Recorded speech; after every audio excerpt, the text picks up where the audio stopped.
Good morning అండి. ఈరోజు మనం మాట్లాడుకునేది విడుదల రజనీ గారు, లావు శ్రీకృష్ణదేవరాయలు గారు, నరసరావుపేట ఎంపీ. అలా ఇద్దరు ఇష్యూ ఆల్రెడీ తారాస్థాయిలోకి ఉంది. ఎందుకంటే విడుదల రజనీ గారు ఎడ్లపాడులో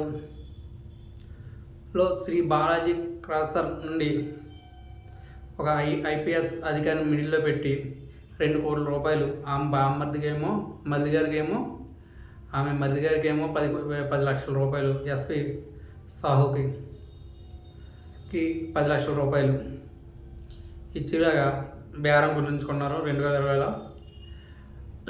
లేకపోతే ఫైన్ 10 కోట్ల రూపాయలు వేస్తా అన్నారు. అది నిజమే.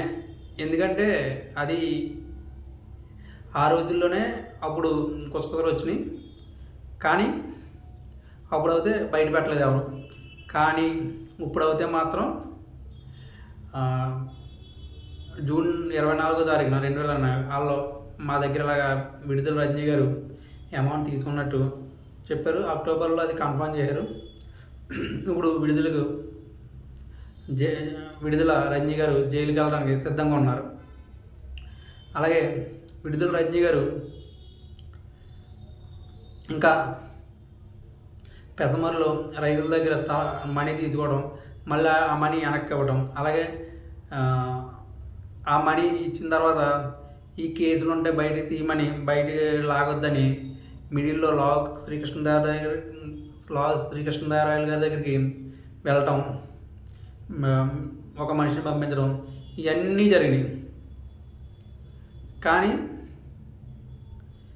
ఇప్పుడేమో ఇలా నాకు కాల్ డేటా కావాలి అని అడిగారు ఎస్పీ గారిని. అది తీయించారు. ఆ తర్వాత నేను జగన్ గారితో చెప్పాను, ఇవన్నీ చెప్తున్నారు. ఇదేమీ కాదు.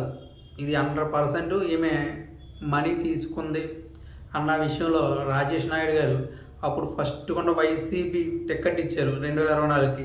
తర్వాత మళ్ళీ వేరే పర్సన్ ఇచ్చారు. కానీ అప్పుడే ఆమె ఆయన దగ్గర 6 కోట్లు తీసుకుని 2 కోట్లు వెనక్కి ఇచ్చి 4 కోట్లు ఎగ్గొట్టిందంట. ఆయన డైరెక్ట్గానే అన్నారు. తర్వాత ఆయన టీడీపీలో జాయిన్ అయిపోయారు.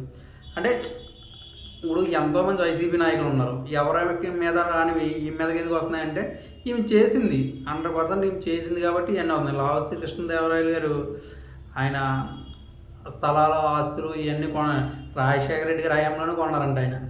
ఇప్పుడు ఏం కొనలేదు. అప్పుడు కొన్నాం. మా కాలేజీలు కానీ ఇవన్నీ కూడా అప్పుడు పెట్టినాయే అని చెప్తున్నారు. అది నిజమే. ఎందుకంటే అప్పుడు రాజశేఖర రెడ్డి గారు ఉన్నప్పుడే ఆ స్థలాలు ఉన్నాయి. ఇప్పుడు ఏదో ఇంకొక ల్యాండ్కి కబ్జా చేస్తున్నారు. అప్పుడు జగన్ అడ్డుపడ్డారు, ఇవన్నీ చెప్తున్నారు. ఏమీ కాదు. 100% ఎడ్లపాడులో పెసమర్లో ఈమె బాలాజీ కాస్త దగ్గర ఇచ్చుకున్నట్టు, ఎడ్లపాడులో రైతుల దగ్గర 32 మంది రైతుల దగ్గర మనీ ఇచ్చుకున్నట్టు పక్కా ప్రూఫ్స్ ఉన్నాయి. ఈవేళ రేపు 100% అరెస్ట్ చేయడానికి సిద్ధంగా ఉన్నారు. ఎందుకంటే ఇది కన్ఫామ్గా జరిగింది. ఎందుకంటే ఇప్పుడు ఆ ఎస్పీ గారు అన్నారు అప్పుడు ఇచ్చిన కంప్లైంట్ మిస్సింగ్ అయింది, నాట్ ఫౌండ్ అని ఒక లెటర్ రిలీజ్ చేశారు. అంటే ఎవరో అక్కడ ఈమెకి ఉపయోగపడ్డారు. ఇలాంటివన్నీ కూడా ఆమె చుట్టూరు తిరుగుతున్నాయి. అంటే వైసీపీలో ఎంతమంది ఉన్నారో అందరి చుట్టూరు జరగలేదు. ఆమె పర్టికులర్గా ఇది ఇలా జరిగిందని. ఎందుకంటే దీనికి ఒక బీసీ కార్డు ఒక వేస్తుంది. ఎందుకంటే నేను బీసీ అన్న బీసీ అయితే తప్పు చేయాలని ఉందా? ఇవన్నీ కూడా ఈమె 100% శ్రీ బాలాజీ దగ్గర కానీ, రైతుల దగ్గర కానీ, రాజేష్ నాయుడు గారి దగ్గర కానీ ఇచ్చుకొని పక్కా ప్రూఫ్స్తోనే వాళ్ళు చెప్తున్నారు.